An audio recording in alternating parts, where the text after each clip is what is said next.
Hello everyone. So today's topic of discussion is the basics of circles. So what we'll be doing in this video is that I'm going to explain you the basics of circle, like how do we define the circle, what is the basic equation of a circle when the center is at some random point, let's suppose h comma k. What is the equation of a circle when the center of the circle is at origin? Then what do you mean by circumference of the circle? What is the equation to that? What is the formula for that? Then we'll also be understanding how do you calculate area for the circle. And then we'll also be understanding a couple of more terms like what is diameter, what is radius, what is arc, sector and segment. Okay. And then the formulas related to these terms. Okay. So let's start from the basics. That is the first thing, which is how do you define a circle? Now, when you talk about the definition of a circle, how do you put the definition in words? Like, so let me give you the exact words. When you talk about circle, so circle is basically collection of points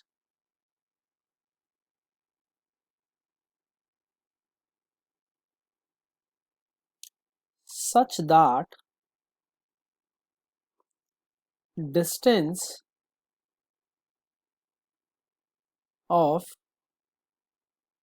all these points from one fixed point is constant. So in simple terms, circle can be defined as collection of points, or sometimes it's also known as locus of points.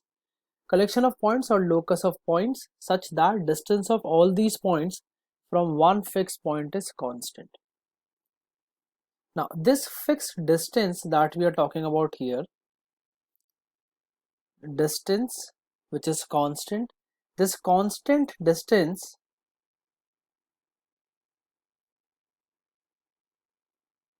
is known as radius,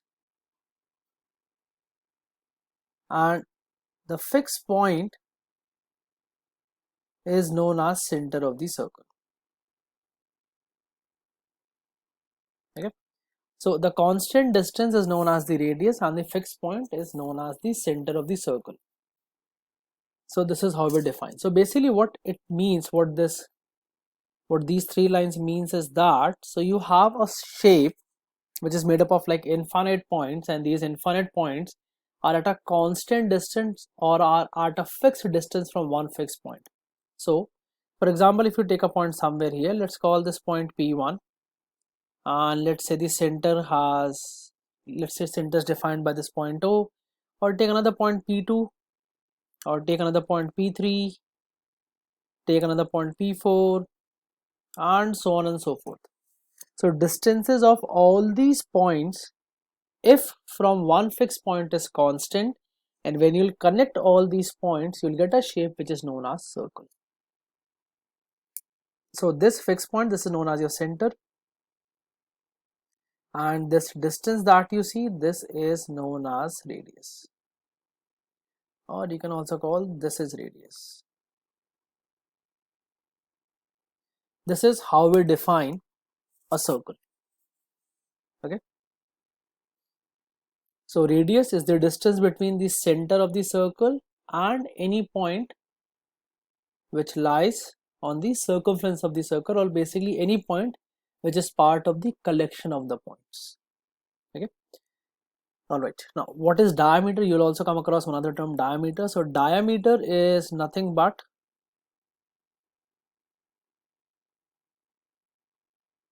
twice the radius. So radius is represented by small r and diameter is represented by d, so you can say that d is equal to 2r. This is the relationship. Okay, I'm going to explain you again the diameter when we'll be understanding chord. So this is the basics of circles which you need to know and understand. Now let me remove this.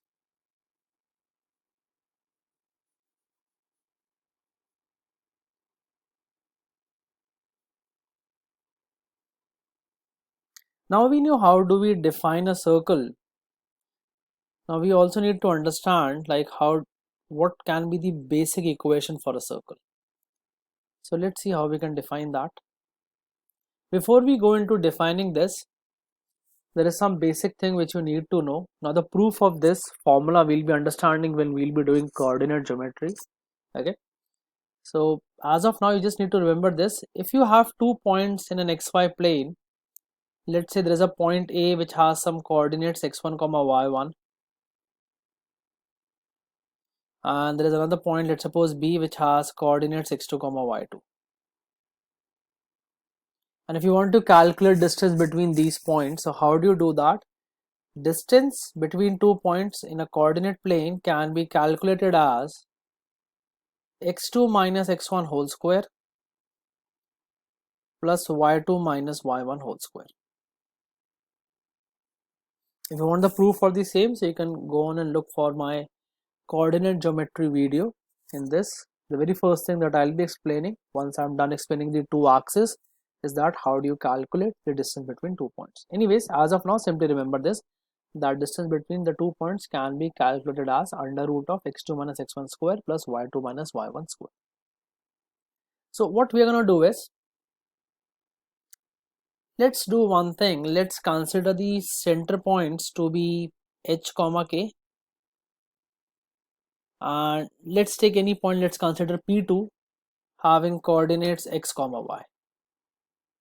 Okay, now I can say distance between O and P2 has to be equal to radius, so let's say this distance is equal to r. So I can say that using the distance formula that r will be equal to under root of x minus h whole square plus y minus k whole square. Or you can square both the sides and thereby you will get that r square is equal to x minus h whole square plus y minus k whole square. And this right here is known as your general equation of a circle having radius r and centered at h comma k. This right here is known as the general equation for a circle centered at h comma k and having radius r units. Now sometimes it may happen, first let me remove this. Sometimes it may happen that the center is at origin.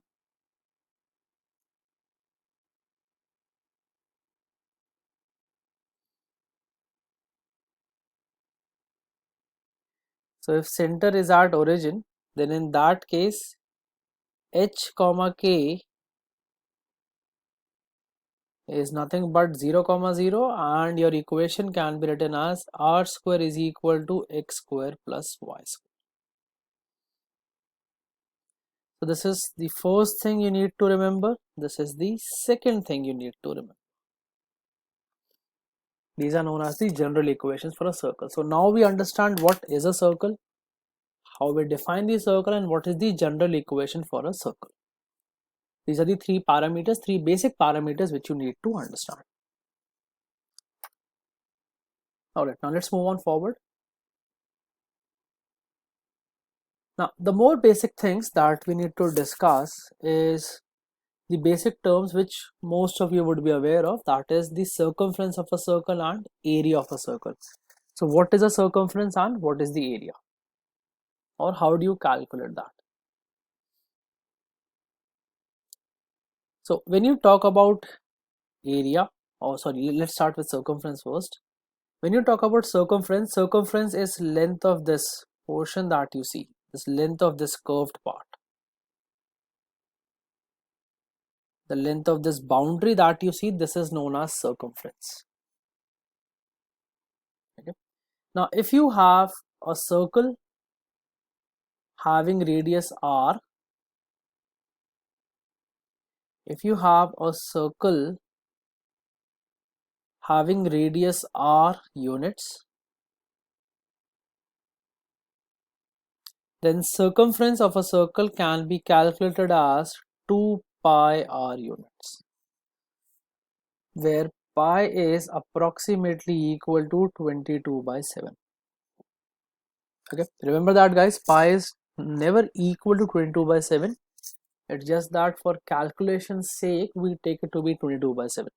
Pi is an irrational number, whereas 22/7 is a rational number.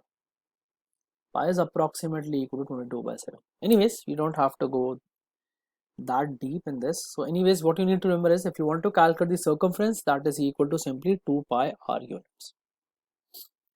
And when you talk about area, so area is basically the portion which is inside the boundary. That is this portion that you see here. This is known as the area enclosed by a circle, or area enclosed by this boundary. So what is area? Area can be calculated using the formula pi r square, where again pi is approximately equal to 22/7 and r is equal to radius of the circle. These are the two basic formulas which you need to know. Alright, now moving on, let's talk about one more important term in circle, which is known as chord of a circle.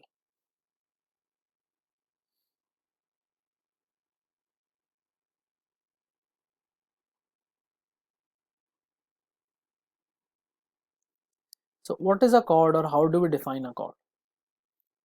So when you talk about chord of a circle is basically a line segment that is formed by joining any two points which lie on the circumference.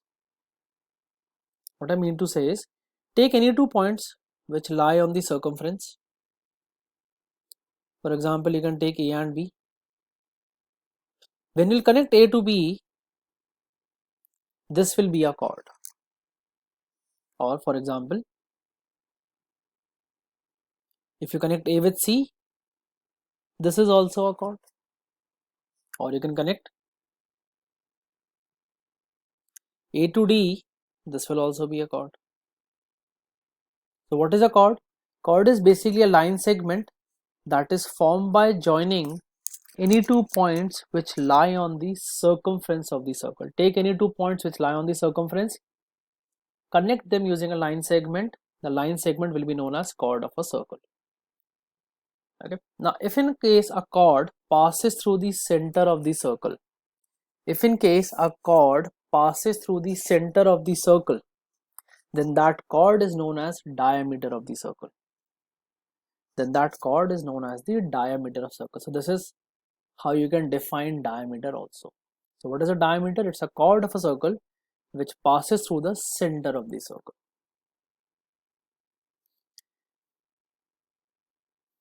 Now, whenever we draw a chord in a circle, let's take an example of AC. Whenever we draw a chord in a circle, remember that the chord divides the entire circumference. The chord divides the entire circumference into two different arcs. So you can call that this will be the minor arc AC, and the portion above, this one here, is known as the major arc AC. So it's going to divide your entire circumference into two arcs, major arc and minor arc. Now major and minor are the terms basically given in accordance to the length of the arcs. Okay, so the smaller one is minor, the major one is the larger one is the major. Apart from that, you can also represent them as something like this.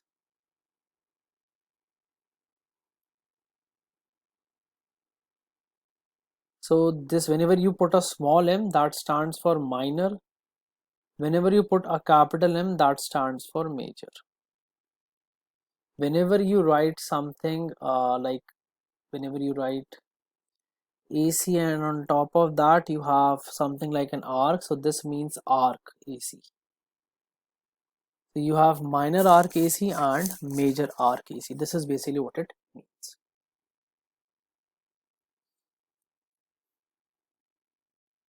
Now, apart from this, when we talk about the chord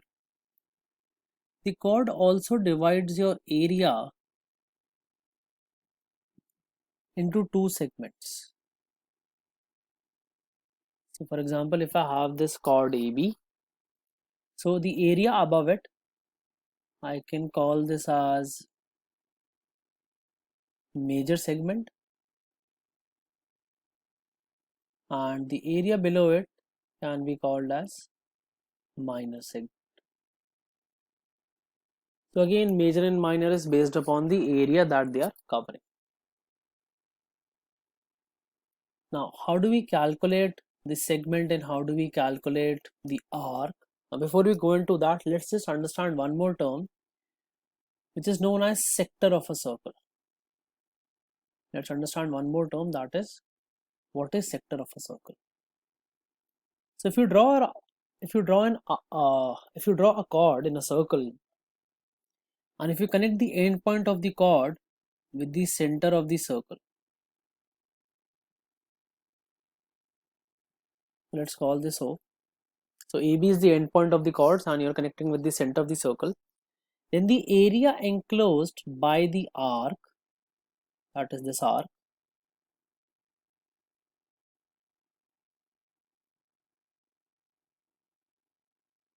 area enclosed by this arc, I'm shading it with green color, and the two radiuses. So these are the two radiuses, okay, OA and OB. Area enclosed between the two radiuses and the arc, this entire area is known as sector of a circle.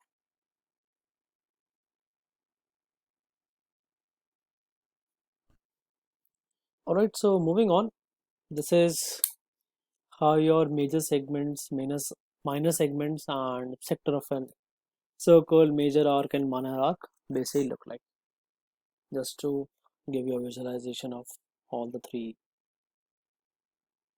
things. Okay, anyways, now let's move on and let's try and understand the important part, that is, how do we calculate length of an arc, sector of a circle and segment? So let's try and understand all three of them. We'll go one by one. We'll start with the arc, but before we start with the derivation of the three, I have to ask you two things, two very basic things. First is, if I have any two random points lying in a plane, then how many lines can pass through them? So first thing you need to remember is that if 2 points are lying in a plane, there is only one line which can pass through it. There is only one line which can pass through both of them. So let's suppose you have this point A and B. So there is only one line, let's call this L1. So there will be only one line which will pass through both of them. So whenever you have any two random points in a plane, there is only one line which will pass through both the points. If in case you have one single point, then how many lines can pass through it? So remember it, if you have a single point in a plane, then there are like infinite lines which can pass through. So through a point there are infinite lines which can pass through. So we can say that sum of the angles made by all these lines is always equal to 360 degrees. This is what you need to remember. Sum of the angles made by all the lines passing through one single point is always equal to 360 degrees, and we'll be using this concept in order to determine how do we calculate length of the arc, area of the sector and segment of the circle. So let's remove this and let's get started with the arc. Now remember that circle is a symmetrical figure, like it looks the same from whichever side you see, it doesn't change. It's a symmetrical figure, okay? If you're going to divide it into two parts, the two parts are going to be like equal in areas and they're going to be basically like mirror images of each other.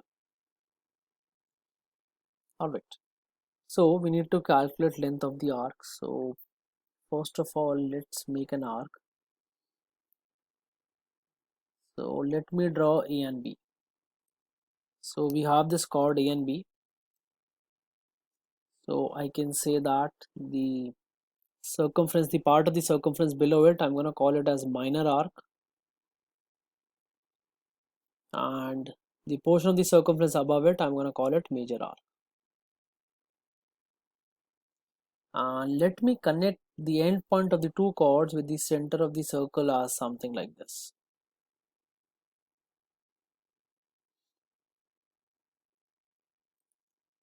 Okay.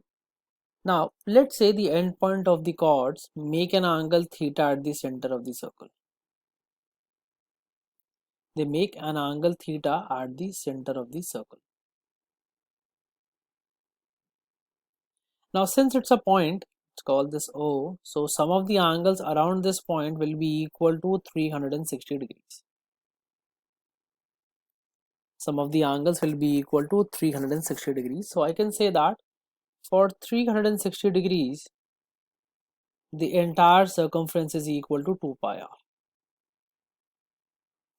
Now since it's a symmetrical figure, so I can like divide the entire circle into 360 equal parts. And I can say that for 1 degree, the length of the entire circumference or the length of the arc will be simply equal to 2 pi r divided by 360. So for theta degrees, what will be the length? For theta degrees, the length of the arc will be equal to 2 pi r theta by 360. So this is how you calculate length of the arc, where the arc is making an angle of theta degrees at the center of the circle. You can see that this minor arc is also making an angle of theta degrees at the center of the circle. You can also calculate the length of the major arc. In that case, it will become 2 pi r 360 minus theta by 360.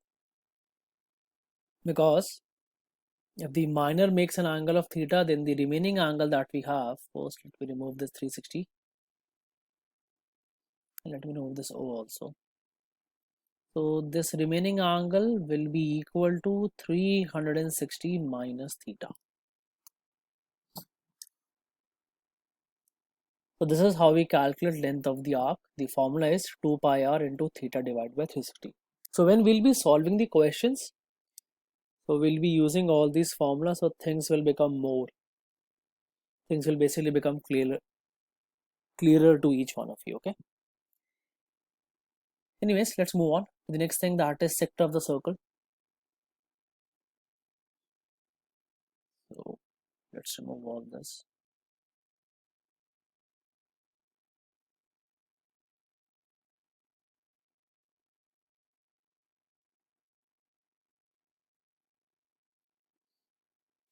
Let's remove this chord also, so that things become clear to us.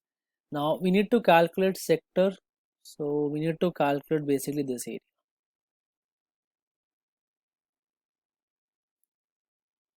Now sector is nothing but you can say that portion of the area circumscribed by the circle, nothing else.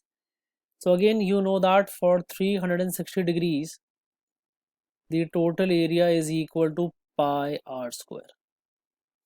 For a circle, the total area is equal to pi r square. Now again, it's a symmetrical figure, so I can say that for 1 degree, the area will be equal to pi r square divided by 360. Again, basically using the concept that circle is a symmetrical figure. So for 1 degree, the total area covered will be equal to pi r square by 360. Since it's a symmetrical figure, so I can divide it into 360 equal parts. So for theta degrees, what will be the area? For theta degrees, the area will simply become pi r square into theta divided by 360.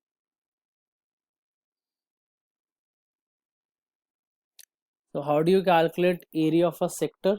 The area of the sector can be calculated using the formula pi r square into theta divided by 360.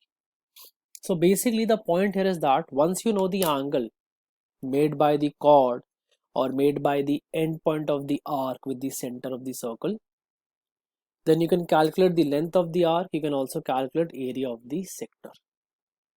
Okay. All right. Two formulas. Please make a note of them. You need to remember them. You will be using them in order to solve the questions. Now the next thing is we need to move on to the segment of a circle. Now before you move on to segment of a circle, there is a theorem or basically a property which you need to remember. So the theorem goes something like this. if you draw a chord in a circle, so let's say AB is a chord. I'm drawing it out so that it's visually clear to each one of you. So suppose that AB is a chord in a circle, and if you drop a perpendicular from the center of the circle onto this chord, if AB is a chord of a circle and if you drop a perpendicular from center of the circle onto this chord, then this perpendicular bisects the chord. Then this perpendicular bisects the chord. Bisecting basically means dividing into two equal parts. So AB is a chord, O is the center, OP is a perpendicular, that means AP will be equal to PB. The converse of this is also true. That is, if you connect the center of the circle with the midpoint of the chord, if you connect center of the circle with the midpoint of the chord, then the angle formed by OP and AB, which is basically the line segment joining the center of the circle and midpoint of the chord with the chord of the circle, will be equal to 90 degrees. Okay, so basically remember, one way or the other, it's one and the same thing. So we'll be using this. So let's connect A and B.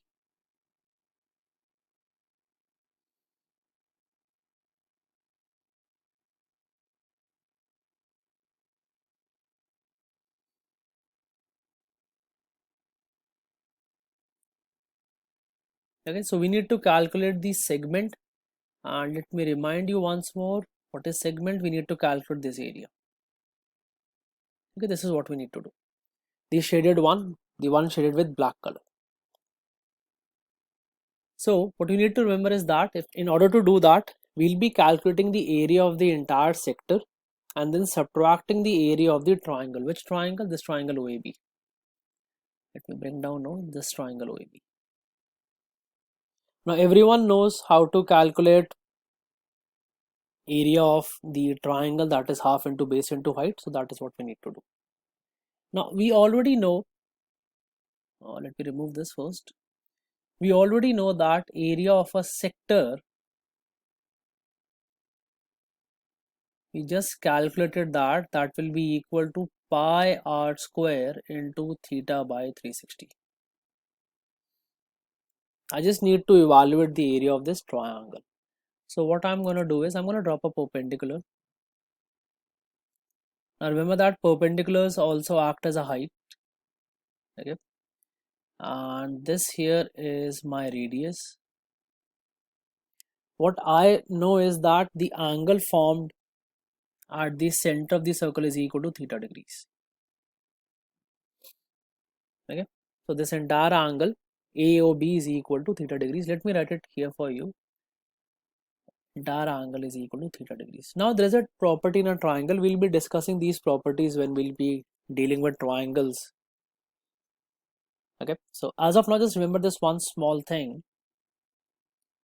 Whenever you drop a perpendicular in an isosceles triangle, whenever you drop a perpendicular in an isosceles triangle from the vertex, which is formed by joining the two equal sides, whenever you drop a perpendicular in an isosceles triangle from the vertex which is formed by joining the two equal sides, then that perpendicular also divides your vertex angle into two equal parts.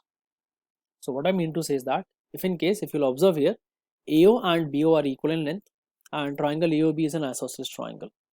So if I'm dropping a perpendicular from O, then that perpendicular will divide this vertex angle, which is theta degrees, into two equal parts. So I can say that, let me first of all name, so to remove these two, let's say this is P. You can say that angle AOP will be equal to angle BOP, which will be equal to theta by 2 degrees. So this is theta by 2, this is also theta by 2. Now if you use the Pythagoras, not Pythagoras theorem, if you simply know the basics of trigonometry, that is sine, cos, tan, so I can use basics of trigonometry in triangle OPB, and I can simply say that cos theta by 2 is equal to OP divided by OB. So cos theta by 2 will be equal to height, because it's acting as a height. Height is nothing but the perpendicular distance of the base from the vertex of a triangle, divided by r. So from here I will get r is equal, h is equal to r cos theta by 2. Similarly, I can also say that sin theta by 2 is equal to pb divided by r, or you can say that pb, which is half the base, is equal to r sin theta by 2. Now how do you calculate area of a triangle? That's half into base into height. So that's half. Now base will be twice of pb, which will be 2r sin theta by 2 into height, which is r cos theta by 2. You can cancel these twos and this will basically become r square sin theta by 2 into cos theta by 2. Now I need more space, so let me remove this.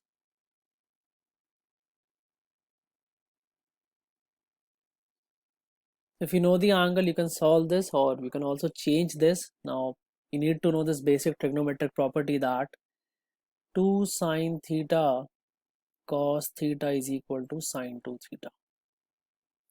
So what I'm going to do is, rather than writing this as r square sin theta by 2 into cos theta by 2, I can also rewrite this as r square into 2 sin theta by 2 into cos theta by 2, and we can divide this entire expression by 2. This will become r square sin theta by 2. So if you simply know the radius, this is how you can calculate area of this triangle, which is AOB. And finally, you can conclude that area of the segment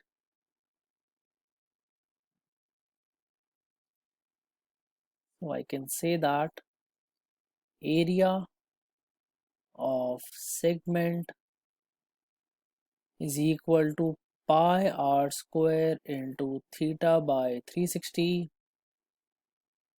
minus r square sin theta by 2. So now you know how to calculate all the three things. You know how to calculate length of the arc, which is 2 pi r into theta by 360. You know how to calculate area of the sector, which is pi r squared theta by 360. You also know how to calculate area of a segment, which is pi r squared theta by 360 minus r squared sin theta by 2. Okay, so this was the basics of circle, the definition, couple of basic terms, and how do you calculate them. In the next video, we'll be continuing from here. We'll be understanding more theorems, more basic properties like cyclic quadrilateral theorems, which you need to know in order to solve the questions, and then we'll move on to the questions. So thank you so much, guys, and keep watching and keep learning. Thank you so much.